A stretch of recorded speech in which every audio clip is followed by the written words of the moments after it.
New haircut, new episode. DM Debrief.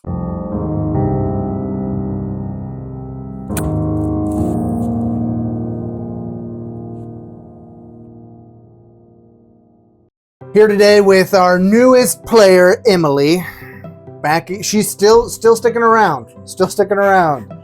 With Åthedræl, which I think in this episode we will have to spoil what her class is, because we got to do your level up. To level 4, if you watched the last episode, we got most of the way through leveling up Bjolon in level from episode 11 to his level 4 status. He had to do some more research on his part to figure some things out. But Åthedræl, I don't even know. You said you picked out your spells though, right? Didn't you say that you had done that already? Yes, I didn't need them. Didn't need but them. I did. And I didn't ask you to, but I am appreciative that you had done so. Because that is well, do you want to you can go ahead and say it. What is she's Åthedræl. She is the bard. A Tsåshek bard. College of Lore bard, which will be fun for the campaign, because the lore of the Far Shores is one of the ones that we're missing the most information on. Just that none of the guys here are very familiar with that particular expertise. And being Tsåshek, she's gonna be pretty knowledgeable. Not just Tsåshek, but also one so embedded within the culture, right? Within the lore of the culture itself. Right. In her backstory, which we talked about briefly, that her family runs a birthright shop. Mm-hmm. I still didn't come up with a name with it yet. I apologize. Haven't come up with a name for it yet. But as part of that, babies are us. Sorry. So I could do. It will actually involve something like, because they do have diminutive modifiers in their language. So like you can tell the scale of something by the way that the word ends. So it's like it's a way to track both age and size of something in a way. So it probably will include actually R-A-E, Ray, at the end of the word, or as like part of the base of the Baby word. Reyes. But I don't know what a baby is yet. It wouldn't be called a baby; it would be called a hatchling, anyways. Hatchling Reyes. I have to figure out what hatchling is. Well. It'd be the smaller version of what is a hatchling, because hatchling is already technically a word. It's like Crockery. I don't know. I have to look back into it.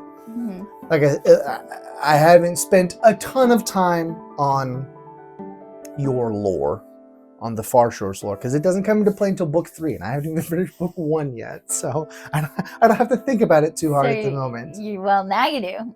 Well, I am. I'm not going to devote several episodes of Lore Goblin Live to developing the Tsåshek Fair language. enough. I'm not going to do that. Oh, not the language. No, well, that's part of it. Like the language informs the lore. Part of the whole reason I do so many languages is that like the language affects the way that you understand the world, right? You only can describe something if you have a word to describe it. So then that probably makes it better based on where she grew up. They're probably less likely to speak native tongue somewhat. You would in her backstory. I don't know how. I can't remember how much we got into it in the last episode. But during the Plague of the Expanse, sort of the waning days of the Plague of the Expanse, her family fled. Her grandparents fled Royresh, which is actually directly behind me. It would be right here. This is Royresh. They went up the rivers here, up through here. I have to name that river, to Tsåshek. Then here it is. Went from Tsåshek through the Lesser Kashars, out, popped out in here, and then they took the river down and settled in Nerhtan, which this is where Nerhtan is. So, it's a big trip. Definitely over into the mountains. And they set up as like a little enclave in that, because at the time, with the plague going on that's wiping out your not your native population, but your kinfolk. All the lizard people were dying in Umblin, is what was happening at the time. So they were sort of sequestered into their own section of We didn't ever really establish where you guys lived in Nerhtan. Yeah. You don't live up here. Oh. You may live over here somewhere. Because this is like the new bad part of the city, sort of. We can't have you living here because like your family would have definitely died if they lived here. That's kind of why you guys can't live there. Is that what you're saying? Well, so you have improved, right? Like that's the whole story of that is that over time you guys sort of became a thriving community within Nerhtan. So I think you're probably more over here towards the canal side of the city, maybe like in this section over here. That seems somewhat reasonable. I just know that we can't have you live here because I would definitely kill your family if we lived here. Because, from the episode, this part was all overrun by Kjorbaj. Nope, not Kjorbaj. Kistirol during that battle. Kjorbaj killed them. Oh, that's a turn. That is a plot twist. Yeah. As I told Sam, he had actually been working his way into the city for the past couple turns. He actually arrived at the beginning of, I think, turn 2. It took him that long to get in?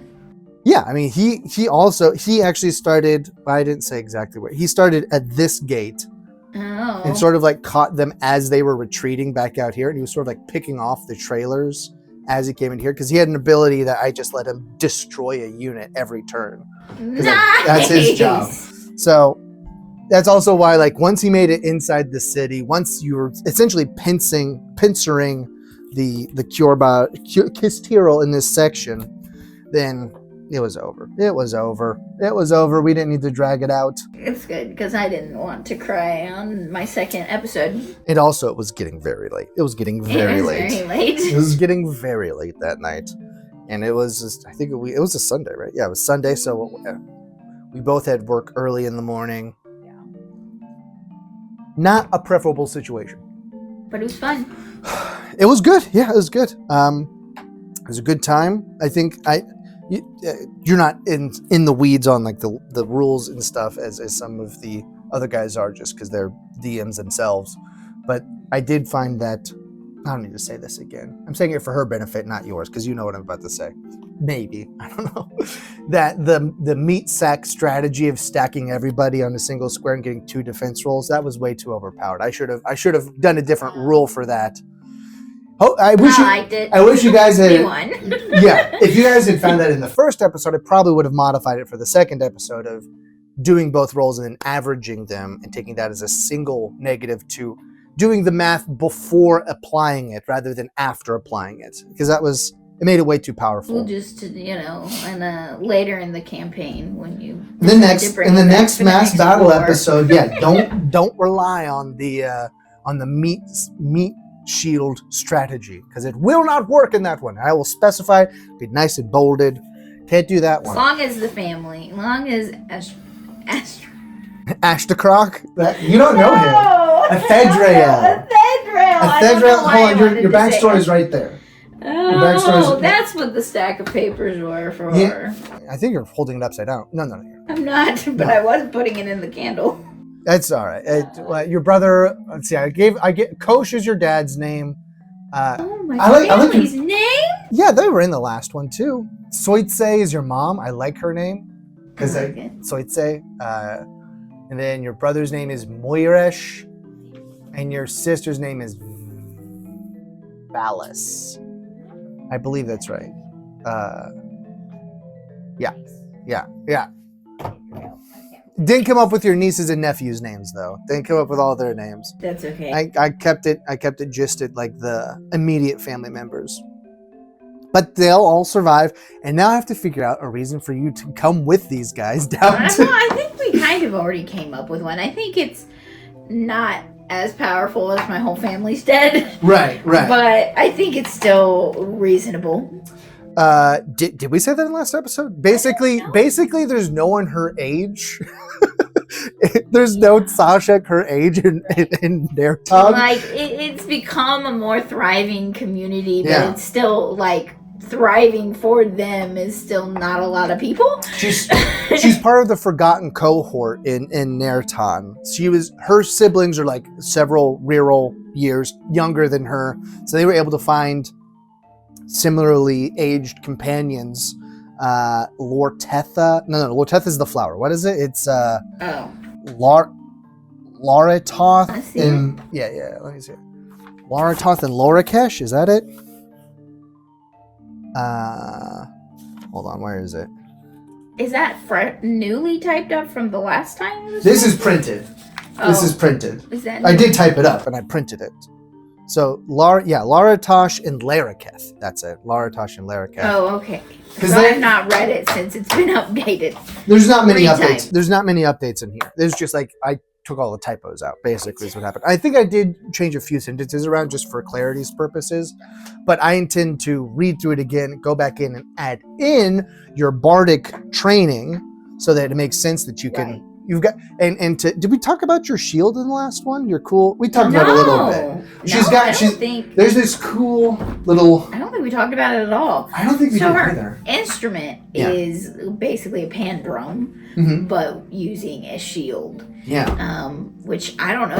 We never talked about where it came from or anything, but I guess off the top of my head. Well, unless you already had plans for it, like her grandparents. Oh, like your actual the shield version. Having Where did it come from? A meaning of where it came from. Is it like a family heirloom or something? That's what I would want to say. Her grandfathers or something, or her grandmothers, or both. The one that you're familiar with would definitely have been like the one that you guys that your grandparents would have taken from Royresh so that you would even be able to continue the birthright in that, because there's a lot in the Tsåshek birthright, which we talked about in the last DM Debrief. There's a lot of it's a ritual, so like there's a lot of ingredients to it. And reading back through it recently, like wow, there's a lot more ingredients than I even remember that I put in all of this. Oh, and I'm adding a bit. You're expanding it. Well, and it's very sad, but the funerary rites for Tsåshek is cremation, and you basically, it's like ash to ash, like dust to dust. Like you put their ashes back in with the home soil. Like they keep their because you have to use. I said that you have to use the home soil in like the paper mache egg, right? As part of that. So the ashes from a cremation ceremony get put back into the community's pile of home soil. It is sad, but it's like a beautiful melancholy kind. Yes, yeah. I think it's fitting. I think it's fitting. Like that. I'm a bit of a melancholy person with my skeleton Christmas. Well, I was just thinking about the practicality of it, and I think that wouldn't have been an original portion of the funerary rites. Like if you were in the far shores, I don't think this is part of the funerary rites.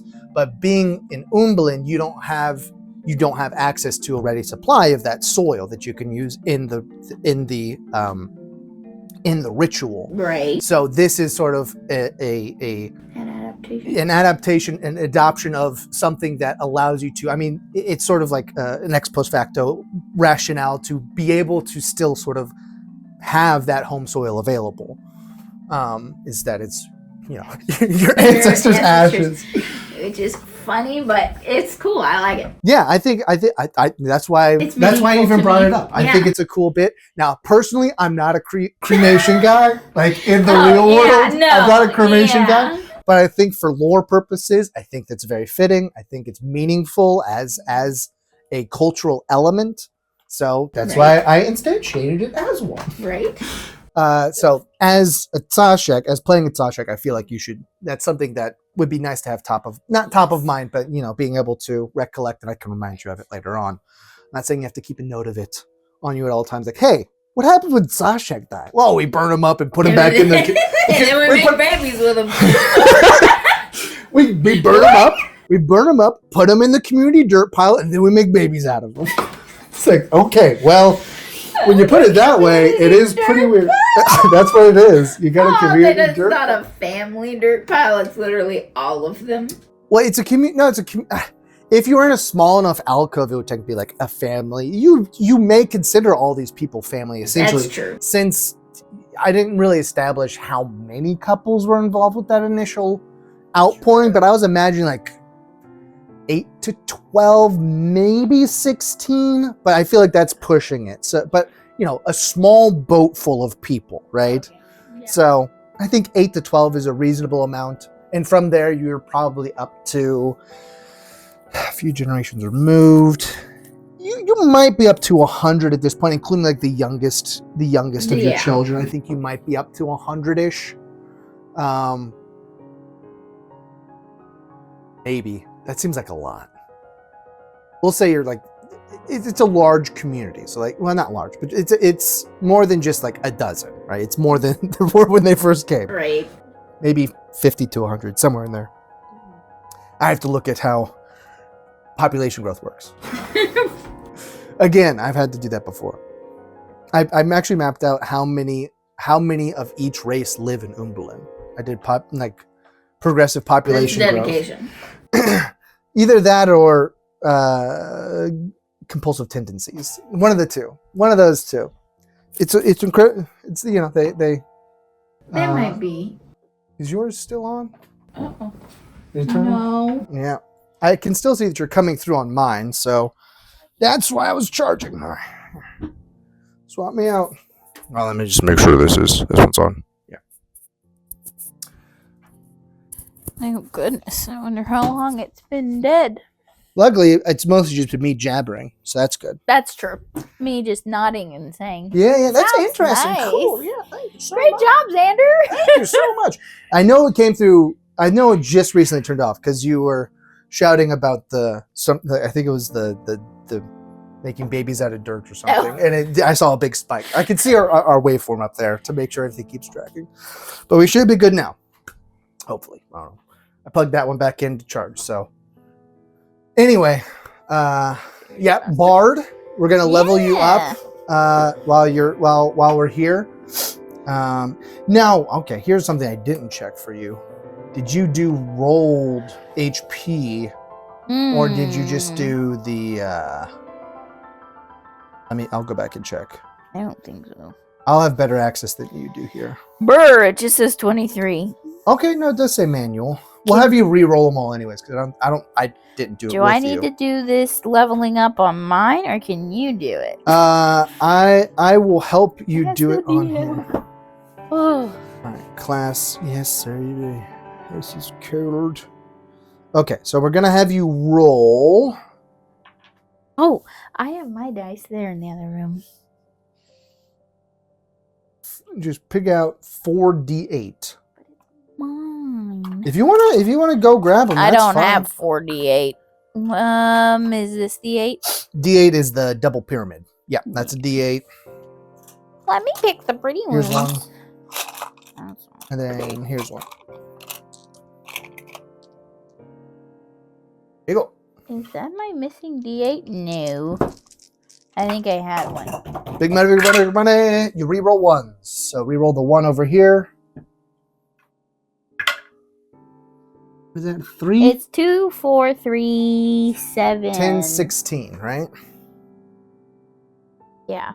Yep. Eesh, that's not great. I've got to be honest, that's not great. One more time. That's not great. No, that's it. That's it. That is a problem. Your HP is 20, which is not fantastic. Yeah, not fantastic. All right, level 4, big level at level 4. Big level at level 4. You can either take ability score improvement, which means you get to bring up, make sure you should keep looking at that. You can either bring up your base scores by 2. You can either choose one for each, or just 2 for 1, right? And then, or you can take a feat in here, which can be any number of things. Oh, did you take your level 1 feat? I doubt you. I don't think you did. Don't know. I don't think you did. Probably not. Hold on, let me just take a look. Yeah, no feats currently. Åthedræl. That's a cool name. That's the name of your ancestry. Åthedræl? Åthedræl. Well, Åthedræl, actually, technically. It wouldn't be all smushed together because rock is rock. Åthedræl. That's where it would break. Let's see. Let me just look through here real quick and see if there's any that might be cool for you. Well, you're already a bard, so you're going to have healing, but there's the healer one, which is sort of like alchemical. Something with your backstory. Let's see. So something about the birthright. You're already the bard for it, but let's go here.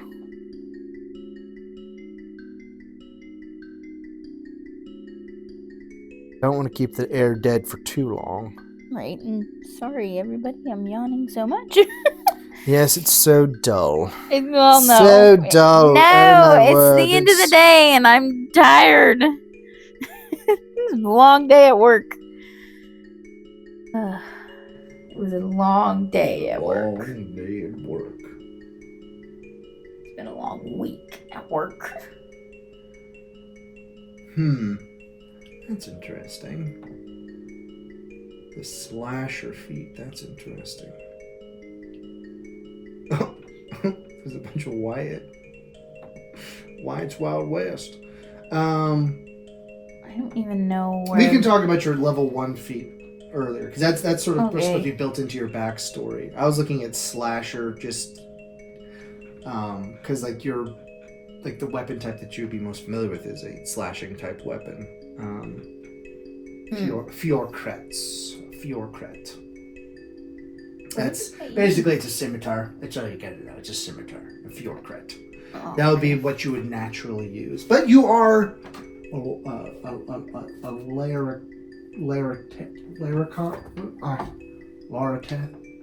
Larakosh. I lost it already. Lortetha? No, that's the flower. Lortetha's the flower. And you guys might not be able to tell. I'm not the most experienced with D&D, so... Laraketh. You're a Laraketh, so you wouldn't necessarily get weapons training anyways. We can figure that out later. So we don't have to worry about the leveling up right now. You don't have any of your ability scores that are, without taking a double, that would go up. I mean, you can always take your charisma up 2 to get you up to a +4 in charisma, because that's your spellcasting modifier. But looking, if we go through your feats, we might be able to find one that gives you a +1 for itself. Mine turned off. Oh, goodness. Oh, goodness. There. Who knows when that turned off? And I was mumbling. All right, we better get this done quick. Apparently the mics are not cooperating with us today. That's good. I'm glad to see that. I should have plugged in always too. Have the camera on, That's true. It should be decent. That's true. It should be very good, actually. Especially since there's only 2 of us in the room. So. Yeah. I probably would have figured it out, but that certainly lets us focus in. We don't need to worry about this as much. Breather. Yeah, that will certainly help things out. All right. What type of build are you looking for? I know you're a bard, obviously. What are you looking for? Just to try to think through some of the feats, because there's things like actor, which gives you the ability to do that, but that doesn't seem like something she would necessarily be part of. With her story, she's more trying to, as they don't know, express her culture and educate both her people and other people about Tsåshek, everything. And that's where her passion lies. So I wouldn't really... Actually, inspiring leader might be the level 1 that you take. Because part of it is that she now runs the birthright shop. So she is very involved with the entire community. Part of it is her building up this community and them being able to have children because of her. Yeah, she took up the role that her parents had made, for sure. So there's that one, which is you can give a 10-minute speech, and it gives your allies temporary hit points until they have a short rest or a long rest. Yeah, that sounds like a good one. So that's an interesting one to have. And that would track with us making you part of the town guard, basically. So that's an interesting one to consider. You could always take something like lucky, which is lucky. Yeah, which is truly, it's a broken feat. You have 3 luck points every day, and that makes it so that you can roll another d20. This is you have 3 luck points whenever you make an attack roll, ability check, or saving throw, basically any roll. You can spend 1 luck point to roll an additional d20, so you can give yourself advantage, basically. And then you can choose to spend one of your luck points after you roll the die, but before you know the outcome. You can choose which one of them to take. So if you're like trying to convince someone to let you through a gate or something, and you roll and you get a nat 1, you can say luck point and get another roll. Gotcha. Yeah. And then it's another nat 1. you can also use the luck point to make someone make me re-roll an attack roll. You can also spend 1 luck point when an attack roll is made against you, roll d20, and then choose whether the attacker uses the attack rolls or yours. That's nice. Could I make that my 3rd? No, that's the same feat. Luck has both of those portions of it. I know. Could I do the inspiring leader or whatever for my and then level 1 feat, and then do lucky for my level 3? For your level 4? 4? Yes, that's what I meant. Sure, you can do that. Did you roll for your character stats? Yes, we were together when we did that. Yeah, we did that. We did that. Yeah, we could do that. Sure, inspiring leader.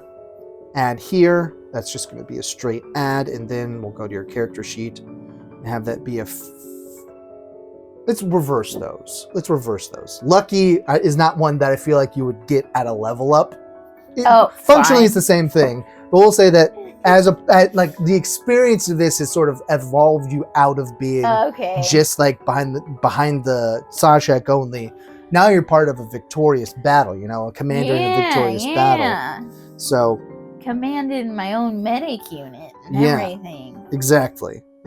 So we'll delete Inspiring Leader off at the level 1 feat, add it as your lucky feat, which tracks with your backstory even, because you were essentially, your parents were truly the lucky ones, because they were the ones, some of the first Tsåshek born after it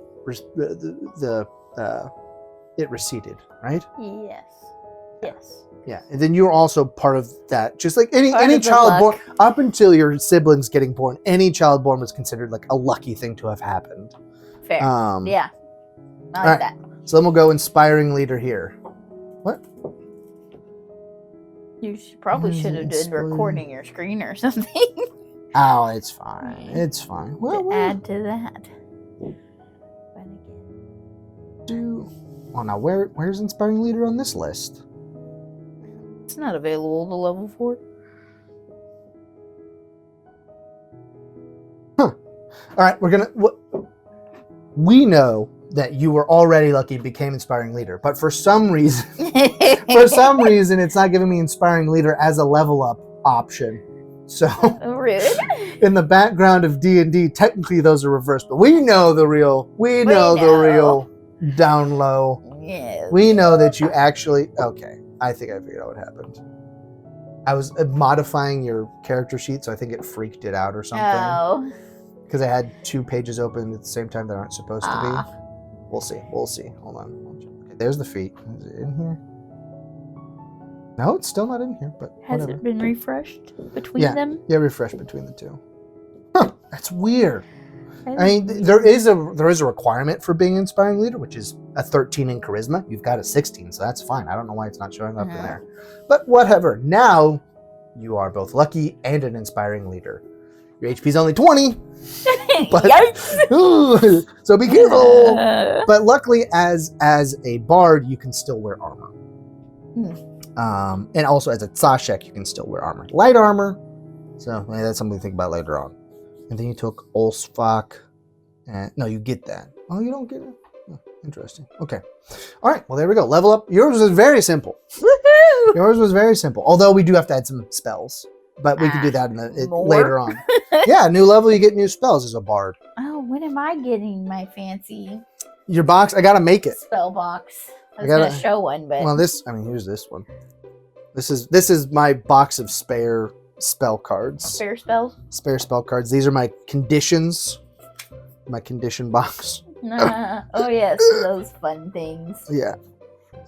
Dude, you need a bigger box. Well, I made it one size, and I was like, I'll make it work. It's fine. Mistakes. Yeah, but I'd have to make you, another spellcaster. I got to make one. Technically, we sort of have 4 spellcasters. I mean, Sam's character is not a traditional spellcaster, we'll say. He hasn't really got to flex some of those things, his rune knightiness. But okay, so we'll actually let's get your accent locked in for the next episode. Right. Oh my goodness. I want to say W's. Those are not allowed. Hey, like I said, don't worry about it too much. It might be my part of my trigger phrase. That's how I usually get into it. Welcome. welcome. But then I started thinking maybe she does just say them because the V's. Yeah, because they're in a culture where they're in an environment where. Well, so it's like it's an anatomical restriction is what it's supposed is what it sort of is. Okay, yes, but I mean it could still be the V's. But you said they might avoid W's. Yeah, no, altogether. But your parents might have avoided W's altogether. But by the time you came around, they're sort of more accept. I just gotta remember to V. Yeah. Well, honey. Well, honey. I hope you have a great day. What you looking at? What you looking at? All right. Any other questions for me before we go? Nope, not yet. Okay. All right. Sorry. That's all right. We barely had any time with your character as a character. You've just been sitting here looking at a massive map for the most part. Happy her family's alive. Yeah, they made it through, and the next episode won't be out until February 1st. But make sure if you're interested if you see this on the interwebs and are like, oh, that sounds like interesting, January 1st, we're going to have a season 1, year 1 recap video. So much editing I have to do for that. Yeah. The campaign itself is it's like 29 and a half hours long. I'm trying to whittle it down as short as possible without losing too much of the character, and that's going to be a lot into a little. So wish me luck on that, because it's watching it all myself, it's like I have to spend over a full day just watching the videos back, and then I have to make the decision what to cut out. So all I know is the last 2 episodes will be pretty easy because I can cut out tons of stuff. Right? Tons of stuff from these last 2 episodes. But thanks for being here or whatever. We'll My be back. pleasure. Happy to be here. We should be back next Friday with the DM Debrief with the brothers. Hopefully this time I actually get both brothers. But we won't have a DM Debrief week of Christmas. February 20th, Boxing Day, I'm sorry, you don't get a DM Debrief, all right? You don't get a DM Debrief on Boxing Day. For you. No Christmas special. No one's running a one-shot. I'm not going to put one on. No one else has volunteered to put on a Christmas one-shot. So, with my lack of experience with D&D, I should do it. I wouldn't expect you to run one. Running a one-shot itself is hard enough. Try to have a self-contained story that's interesting that you can do in a single sitting is tough. I imagine. I mean, it's taken us a full year to tell not much story, to be honest. What have we we've told Bjolan's story the most, just because of where we are. Whatever. That doesn't need to be wrapped up in this episode because we're trying to wrap up this episode anyway. Get out of here. Goodbye.